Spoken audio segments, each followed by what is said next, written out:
প্যালেস্টাইনে ইসরায়েলের গণহত্যার প্রতিবাদে সোহরাওয়ার্দী উদ্যানে মার্চ ফর গাজা সমাবেশে অংশ নিয়েছে লাখো মানুষ। এতে গাজায় আগ্রাসন এবং গণহত্যা বন্ধে আন্তর্জাতিক সম্প্রদায়কে পদক্ষেপ নিতে এবং ইসরায়েলের সঙ্গে সব সম্পর্ক ছিন্ন করতে মুসলিম বিশ্বের নেতাদের প্রতি আহ্বান জানান বক্তারা। মাহমুদ কমলের রিপোর্ট। দেশের সংকটে এক মঞ্চে ওঠার নজির আছে আগেই, কিন্তু বৈশ্বিক কোনো ইস্যুতে দল মত নির্বিশেষে এমন ঐক্যের দৃষ্টান্ত এটিই প্রথম।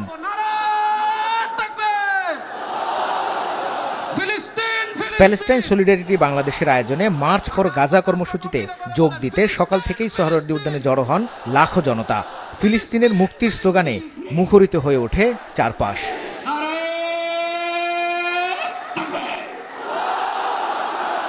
অনুষ্ঠানে যোগ দেন বিএনপি, জামাত, এনসিপি সহ মুসলিম ধর্মীয় নেতারা। বিকেল ৩টায় শুরু হয় মূল আনুষ্ঠানিকতা। এক কাতারে দাঁড়িয়ে আজ বিশ্ববাসীকে আমরা দেখিয়ে দিতে চাই, আমাদের মধ্যে বিভিন্ন বিষয়ে চিন্তাগত মতপার্থক্য, ভিন্নতা থাকতে পারে, কিন্তু মাজলুম ফিলিস্তিনিদের স্বাধীনতা, তাদের অধিকার, গাজার মানুষদের বিরুদ্ধে জুলুম বন্ধের দাবিতে আমরা প্রত্যেকটা বাংলাদেশের মানুষ ধর্ম বর্ণ নির্বিশেষে আমরা প্রত্যেকে তাদের সাথে সংহতি প্রকাশ করছি। জনতার মহাসমুদ্রে উপস্থিত হয়ে আমরা বুঝতে পেরেছি আজকের এই মহাসমুদ্র, জনসমুদ্র ফিলিস্তিনের প্রতি, আল আকসার প্রতি বাংলাদেশের জনগণের ভালোবাসার বহিঃপ্রকাশ। ভৌগোলিকভাবে আমরা ফিলিস্তিন থেকে অনেক দূরে হতে পারি, কিন্তু আজকের এই জনসমুদ্র প্রমাণ করে আমাদের এক একজনের হৃদয়ে, বুকের ভেতরে বাস করে এক একটা ফিলিস্তিন, আমাদের হৃদয়ে বাস করছে এক একটা গাজা। তবে খুব বেশিক্ষণ স্থায়ী করা যায়নি অনুষ্ঠান। মঞ্চের উত্তর পাশ থেকে লোকজন স্টেজের দিকে আসতে থাকলে ভেঙে যায় নিরাপত্তা বেষ্টনী। পরিস্থিতি সামলাতে ঘোষণাপত্র পাঠের মধ্য দিয়ে 1 ঘন্টার মধ্যে শেষ করতে হয় কর্মসূচি। ঘোষণাপত্রে গাজায় আগ্রাসন বন্ধে আন্তর্জাতিক সম্প্রদায়কে পদক্ষেপ নিতে এবং ইসরায়েলের সঙ্গে সব সম্পর্ক ছিন্ন করতে মুসলিম বিশ্বের নেতাদের প্রতি আহ্বান জানানো হয়।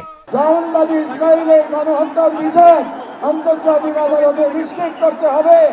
2, যুদ্ধবিরতি নয়, গণহত্যা বন্ধে কার্যকর ও সম্মিলিত পদক্ষেপ গ্রহণ করতে হবে। ইসরায়েলের সাথে অর্থনৈতিক, সামরিক ও কূটনৈতিক সকল সম্পর্ক অবিলম্বে ছিন্ন করতে হবে। জায়নবাদী রাষ্ট্রের বিরুদ্ধে বাণিজ্যিক অবরোধ ও নিষেধাজ্ঞা আরোপ করতে হবে। চিকিৎসা, খাদ্য, আবাসন ও প্রতিরক্ষা সহযোগিতা সহ সর্বাত্মক সহযোগিতা নিয়ে দাঁড়াতে হবে। বাংলাদেশি পাসপোর্টে অ্যাকসেপ্ট ইসরায়েল শর্ত পুনর্বহাল করতে হবে। ইসরায়েলকে রাষ্ট্র হিসেবে স্বীকৃতি না দেওয়ার অবস্থান আরো সুস্পষ্টভাবে প্রকাশ করতে হবে। জাতীয় মসজিদ বাইতুল মুকাররমের খতিব মুফতি আব্দুল মালেকের মুনাজাতের মধ্য দিয়ে শেষ হয় কর্মসূচি।